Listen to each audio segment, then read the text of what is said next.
News from Formula One this weekend, we will see V10 engines next season in the sport, as we will move on from the current V8 sound that we've known for the last few seasons. And coming into this Canadian GP weekend, you have to wonder if this will finally be Owen's time to get the home win. I can tell you that the home crowd would absolutely love that, Ted. All right, Gary, I think this is your weekend. Let's win your home race and get back in the fight. Yeah, I agree, Christian. Let's make it happen. Hello everybody, welcome back to a brand new episode of F1 23 Driver Career Mode here on the channel. I hope you're all having a great day. Today we are at home here at Circuit Gilles Villeneuve here in Montreal, ready for the Canadian Grand Prix, where we have had opportunities to win it in the past, but we've never been able to pull it off. We've come up short every time. Last season, probably the most heartbreaking, when we were leading late in the Grand Prix and we had an engine failure. So hoping for no repeat of the second part there, but hoping for a repeat of the first part, which is leading in the tail end of that Grand Prix. We are supposed to see some rain this weekend as well in the race towards the later half, so that is going to, of course, throw a bit of a curveball at everybody now. But here throughout the first couple of days in the weekend practice, qualifying, completely dry conditions now, so nothing to actually worry about there. So getting ready to roll here in qualifying on a Saturday afternoon. Expectation pretty straightforward, top 10 at least, but really aiming for, I would hope, a top 5 here, or even a pole would be very nice in front of the home crowd here. Now Q1 pretty straightforward, crossing the line we go P8. And out here in the first qualifying session, you can see as well Ocon, Tsunoda, the two BMWs barely get in. But Sato, Lawson, Vips, Vesti, and Zhou all out there in Q1. Q2, actually a bit surprising here. You're going to notice as we come through the chicane here, down the front straightaway to the line, it would not be enough originally to make it into Q3 into the top 10. Calimera was ahead by less than a tenth of a second. So we would be forced into making this second lap. And I only gained about half a tenth going into the final chicane, though this is where we gained it all. Nearly 2 tenths gain. Thank goodness that's going to be enough to move us through into Q3. And actually, that less than 2 tenths of a second gain puts us all the way up to second place. Look how tight this field is in the top 10. Less than 2.5 tenths separating everybody there. Mayer, her teammate of Doohan, out. Ocon, Gasly, as well as Tsunoda out in Q2. Rolling through into Q3. My first lap invalidated in the chicane, so that was no longer something that mattered. We come through now into turn 1 on our second attempt, and actually seeing a few cars make a second attempt. Both Ferraris that are 8th and 9th with Hamilton and Verstappen, Drugovich who's P6, and myself still trying to put in a lap. Right now it's Albon at the top step here in the leaderboard now, but we are having a pretty nice lap here through the hairpin now, and you can see the time comparison to my first lap before it got invalidated was looking okay. Through the final chicane we gain a bit more time, 2 tenths of a second. What's it going to be to the line? It's going to be pole position in Canada now as we dethrone Albon at the top, but is it going to be enough? Here comes Drugovich to cross the line. He goes P2. Here comes the Ferraris, which I don't really expect much from them. Hamilton completely just throws me off. He's going to go pole position, and Verstappen goes in third, splits the Red Bulls, and it's Hamilton, myself, Verstappen, Drugovich, then Alex Albon, the top 5, Norris, Piastri, Russell, Jackson, Leclerc, the rest of the top 10. Hamilton on pole in his final Canadian Grand Prix. Let's head to the grid. Here in Montreal, lights out is quickly approaching on this artificial island originally built for the World Fair in 1967. Now it's used for a World's Fair of a different kind, ever since Formula One first arrived here. We're back in Montreal for the Canadian Grand Prix. If you want flat-out racing, you've come to the right place this weekend, as it's full throttle for 59% of this 2.7-mile circuit, peaking at around 210 miles per hour going into the final chicane. But that speed requires discipline, and there are more than a few close walls here just waiting to punish drivers with a heavy right foot. Before we begin, let's take a quick look at the grid lineup for today's race. Lewis Hamilton lines up on pole position, and Golden Boy completes the front row.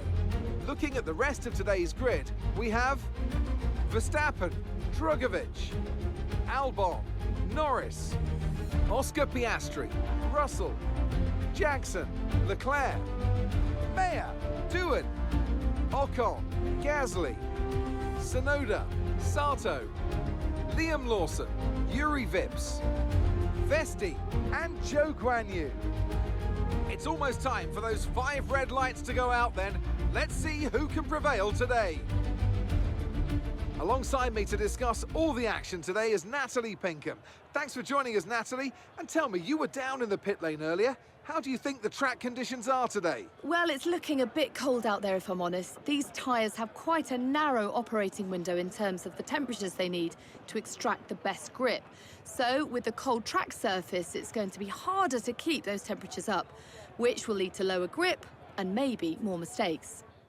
Ready to roll here in Montreal, and we're going to see some split strategy coming, I reckon, based off of the rain, but I'm going mediums because I think that's going to be our best bet to actually make it to the rain and to the intermediate swap overs. We're ready to roll for the formation lap. The formation lap gets underway then, and it's going to be interesting today to see how the dry conditions could affect the lifespan of the tyres. We see a lot of strategy diversity. Your front row on softs, but you see mediums. You see plenty of softs scattered in between as well as mediums. Ocon and Tsunoda, the pair of BMWs, actually deciding to start on the hard compound tires. We get ready to roll. As the cars come back towards the grid to line up for the start of the race, each driver will be wanting to get the best start they possibly can. And they'll be hoping to finish today's race on the podium, and failing that, within the points. Okay, mate, home Grand Prix, just focus in and go get the win. Yep, 10-4. Thanks for the support this weekend, guys. I don't see why we can't win today. Let's make it happen. Ready to roll. If you paid attention at the beginning of the episode, you know, V10's on the way next season. That's something exciting to look forward to for that final season of the F1 23 driver career mode before F1 24 drops here now. But now ready to roll for the Canadian Grand Prix. Hamilton on pole for maybe his final pole in Formula 1 at the site of his first win in his Formula 1 career and his final time at the circuit. We're lights out and racing, and it's a good start from Hamilton. Verstappen up the inside as I lock up immediately into turn 1. Verstappen clears us for second place side by side with our Red Bull Ford teammate of Felipe Drugovich, but we stay ahead. We maintain third position, and just behind you got Lando Norris trailed. Behind him is George Russell. Alex Albon falls back a little bit there. The pair of Trackhouse machines just in front of the points leader of Aiden Jackson, and then you got the Connor Sport duo right there of Doohan as well as Callie Mayer. So what is going to happen here with Aiden Jackson now after getting his third win of the season? Looking like maybe it's going to be a bit of a rough day for him here now, which is great for everybody, of course, including myself. You know, our teammate of Felipe Drugovich, George Russell as well, who's been kind of fading in recent episodes now, but the two Ferraris getting away quickly there as I went wide on the hairpin, but we were okay. We would hang on to P3 at the end of lap 1, and right now you can see Verstappen, of course, on that soft tire, but Hamilton, myself, Drugovich, Norris, 4 of us in the top 5, all on mediums here as we try to just focus in on really waiting for that point where we know we're going to have the pace to attack Verstappen. And Albon has gone around the outside on the soft tire of Norris to move into the top 5. So there you go, the McLaren Toyota on the move, and he's 2 seconds behind myself here now as we come through to lap 3 with DRS, of course, now enabled here. So just kind of, like I said, settling in, being patient right now, and you can see that just patience was allowing us to just kind of have a nice little flow right here, and we're already closing in on the back of Verstappen, but you look up in the sky and the clouds are starting to roll into the circuit. So that definitely will be something worth paying attention to. When is the rain going to strike here now? As you can see, continuously putting some pressure on the back of Verstappen. Yellow flags in Sector 1. I think that's a Connor Sport car. Yes, it is. As Callie Mayer, and Mayer is going to be out here in the opening laps of the Canadian Grand Prix. Her future at this team uncertain now, as we know Hamilton is leaving Ferrari for retirement. The potential for Verstappen to leave is in the cards as well, and she has been tipped as maybe one of the favorites to go to that team. Albon passes Drugovich here starting lap 6, and now he's up into 4th. Now the patience is dwindling because Albon is on softs. He's the next car behind me. It's time to get going, and we use the DRS to get to Verstappen. You saw him slide a little bit in the chicane. We got just over a second to Albon, but we are right to the back wing of Verstappen. We're going to dive one up the inside of the Dutchman here, wheel to wheel. We have had our fair share of moments together.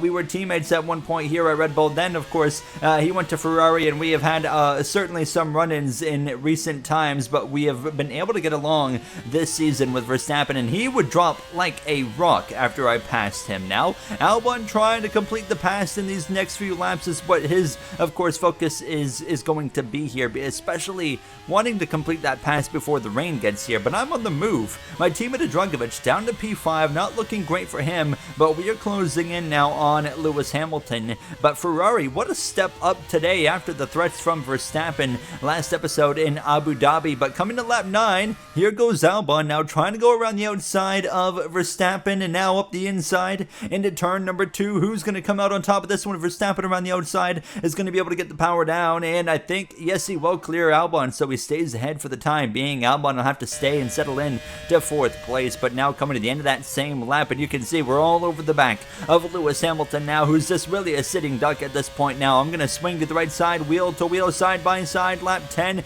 into turn number 1. A little bit too deep there, but I think we're going to be okay. Wheel to wheel through turn 2, and here we go. Up the inside, we'll complete the overtake, and into the lead of the Canadian Grand Prix we go. We have been in this position before, so it's certainly not time to relax yet. We got to be, ready for anything. Of course, mechanical failures can strike. They have struck this season already. Hopefully they don't strike today. That would be preferred. But now Albon again coming to lap 11, looking for a move on Verstappen. The same move he made last lap. He gives Verstappen the outside on the exit through turn 2. He nearly had him, but no, he's not going to complete the pass yet because Verstappen again comes back firing around the outside and stays ahead in P3. Verstappen making it increasingly difficult, which is perfect for myself and Lewis Hamilton. It gives us the freedom to drive away from the rest of the pack behind. Dragovic, unfortunately, I think he's stronger right now than both Albon and Verstappen, whose softs are starting to fade. He just can't pass right now, so he's kind of stuck down there in P5, nearly 6 seconds behind. Finally coming to lap 12, Albon up the inside will complete the pass. There you go. He goes into 3rd, and look at that. You can see on Albon's car, and you can see it now. The rain is falling here in Montreal, and it is going to start coming down heavier and heavier over the next, 4 to 5, 6 minutes or so, and that's really when it's going to get to that point where it's time to come into the pits. But you see me immediately asking about the situation here. Mark's telling me it's going to continue to deteriorate the conditions over the next 10 minutes here on the circuit. And the first lap or two really wasn't that bad. It was quite drivable still. There's a few moments here like this on the exit of the second turn that made it a little bit sketchy, but we are maintaining a nice gap to Hamilton, about 1.5 seconds to 2 seconds right in that area now, and we're not really exceeding much further than that, but we do actually exceed it to just a little bit over 2 now. But Hamilton would actually start to reel me back in as we come to lap 15. Now just 1.5 seconds, but we're able to fire out of this hairpin so much better than Hamilton and anybody else around us here. But now you can see I'm starting to slip and slide around the circuit a little bit, so definitely getting close to that time. And as we come towards the end of lap 16, you can see the puddling starting to form, which is the obvious indicator. Okay, coming to the pits, and by the time we got out of the hairpin down the long bank straightaway, DRS is still enabled, but look at the circuit. It's a no-brainer. It's time to come into the pits. So I'm going to be the first one in. Hamilton 1.8 seconds back, but he is not going to box. He's going to stay on the circuit, so that's going to be an interesting one to see how that works out for Lewis. Into the pit box we go. The medium's off, the inter's on. Everybody on softs was able to make it to the point of pit stops on the intermediate tires, so we could have started on softs, but I just felt like it was a bit of a risk, and we of course didn't quite know exactly when that rain was going to fall. I felt like it would just had maybe started falling right about now originally. So you can see immediately though there was some pace on these inters. Leclerc in the track house going to throw a bit of a block. We get past Lando Norris, who was up in the top 5 early, but now he's down to P9 behind his teammate as well of George Russell. Up the inside of Leclerc now, and unfortunately this is going to play in Hamilton's hands. We've really struggled on this opening lap getting past traffic, making a mistake right there on the chicane, and then the final chicane, another mistake right there as everybody in front of us is boxed now for the Inter. So are we going to cycle out to the leaders? Hamilton going to be able to pounce on that opportunity of some mistakes there on that lap and getting caught up in some traffic? We're about to find out. Norris still on the track on mediums, and there he is. Lewis Hamilton, it's so close, but he's able to stay ahead. His DRS finally disabled here in Montreal, but I'm not too concerned quite yet here. I think we got enough pace to win this Grand Prix, so it's about being patient. However, as the lap went on, we come to lap 19, and Hamilton had opened up the gap to myself here. Now, Albon third, 7 seconds back, then Dragovic 10.5 back, Verstappen about 13 seconds back in 5th place. But you can see I'm starting to make some more mistakes in the chicanes, and we were now quickly, as we come to lap 20, 2 full seconds behind Hamilton, but we're always able to gain a good 3 to 4 tenths of a second when we are really able to hook up the hairpin. But you can see now about 1.8, 1.9, again, it's kind of flirting around that area now, but the rain is continuing to fall more and more. And as the rain was getting heavier, I was getting quicker, but I was also getting a bit sloppier into turn 1. A big save right there. But we're definitely closing in on Hamilton. The heavier the rain falls, we just gave up a lot of time, but we would quickly make it back up. It was down to 1.1 seconds here on lap 24. So it's like, okay, we've got a very realistic chance still to win this Grand Prix. As long as the rain kind of continues to be heavy, I think we're going to have an opportunity here now. And you can see lap 24 out of the hairpin. Watch this time go down from 1.4 seconds, 1.3, 1.2, 1.1. So we are really able to gain through there, but you can see still slipping and sliding around. Yellow's on the exit of the chicane. It's a Ferrari, it's Verstappen, and he's actually, I believe, gone for a spin. He's collected it and he's gotten going already, so no safety car but on board. And you can see right there, Verstappen would go for a self-inflicted spin. Man, I can't drive this piece of Verstappen not thrilled on the radio, and the tensions continue to boil over between him and Ferrari. What is the future going to look like? I feel like we're going to find out, in another 2 to 3 episodes. But now with 10 to go, let's go through the grid. Lewis Hamilton leading hasn't been a common occurrence since he came out of retirement to drive for the Red Team. But here in his final Canadian GP appearance, he's leading, trying to hold off a late charge from Owen. Wouldn't it be great to see Lewis win here again in his final season? It's going to be a tough fight, as we know. Owen gets better when the rain gets harder. Albon in 3rd as Dragovic is closing from behind. Russell with a decent run in 5th.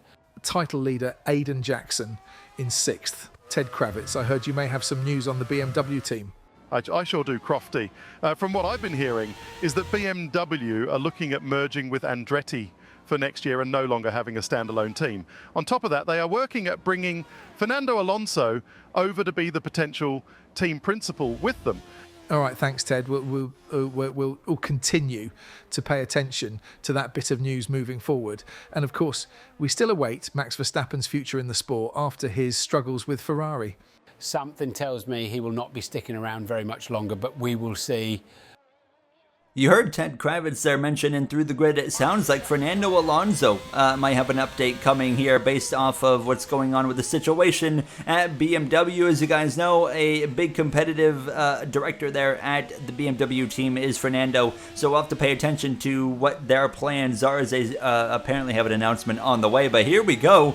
Lap 27, and we have run down Lewis Hamilton, and we have got an opportunity to get the lead back here in the Canadian Grand Prix with just under 10 laps to go. Drag racing there down the back straight away, but Hamilton's going to stay ahead into the chicane, of course, in the Wall of Champions right there on the right side. I'm wheeling this car all over the place, so Hamilton stays ahead for now. But as we come through to lap 28, immediately closing that gap back in. The heavier the rain falls, the better it is for us here in this Red Bull machine, and we continue to put some pressure on the back of Lewis Hamilton here. 1 win last season. It was at Mexico. Now his final season in what is going to be his 2nd time retiring. Can he win in his final Canadian Grand Prix at the same circuit he got his first win at? I'm going to try and say no to that. Hamilton tries to cover us off starting lap 29, but we're going to send it up the inside. The back end kicks out. We slide. We save it. We continue on. And now we'll try to look around the outside. No, Hamilton covers us off. Switchback up the inside. Wheel to wheel into the lead of the Canadian Grand Prix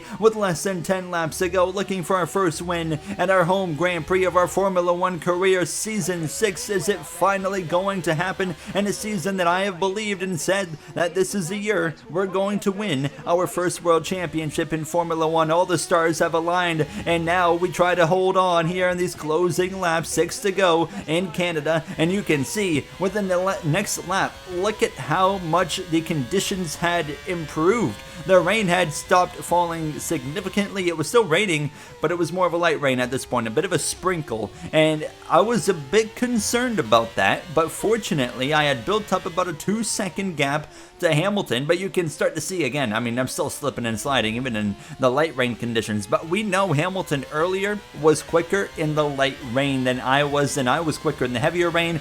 Fortunately, there was just enough heavy rain there that I was able to run him down and pass him, but you can see it being showcased on the leaderboard now. We are now losing time to Hamilton in these closing laps, but there's only 3 laps to go here in Montreal now, and you can see Frederick Vesti going to go a lap down. He's going to pull out of the way. That's going to help me. He's going to be between myself and Hamilton as the gap is 1.8 seconds coming to the final lap here at Circuit Gilles Villeneuve here as we come through to the final lap in Canada. 1.6 seconds now. No cars in between myself and Hamilton. Actually, no, sorry, Vesti's still in the way of him now, so that's perfect for myself. He would get out of the way following this corner right here, so Hamilton finally gets through, but now through the second to last chicane, 1.7 seconds, and we would increase it to 2 through the hairpin.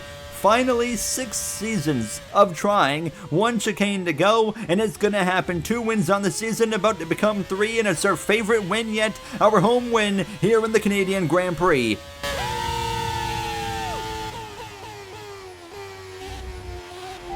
Fantastic drive, that's just fantastic, amazing, you deserve that race win, well done mate. Let's go guys, come on, we finally did it, we knew we could pull it off, this is our championship year. A truly magnificent drive and a great performance from the entire team to secure victory here in Canada. So Natalie, what do you think helped them deliver this result? Well, I think what impresses me most is just how the drivers hold their focus and nerve with these massive rain delays and this changeable forecast. You've got to be out there on track, feeling and looking for the grip and know when it's right to switch compounds.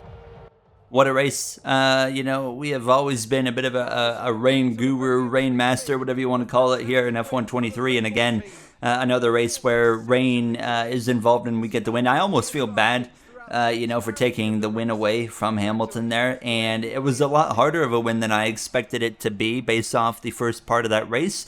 But Hamilton put up a great fight. Is this a sign that Ferrari still has a little bit of life in them, or was it a fluke? I personally think it was a fluke, but I could be wrong. Alex Albon joins us on the podium. It's nice to kind of stop stop McLaren, because, you know, last season when McLaren got going, we couldn't stop them. Nobody could stop them. This time they got going, they won 3 straight races. We were able to put a stop to them. Albon on 3rd, Jackson down in P6, so that's great for all of us here involved. Calimero, the only DNF there with the mechanical failure, and of course, looking ahead to the point standings now, going into Azerbaijan, Baku City Circuit.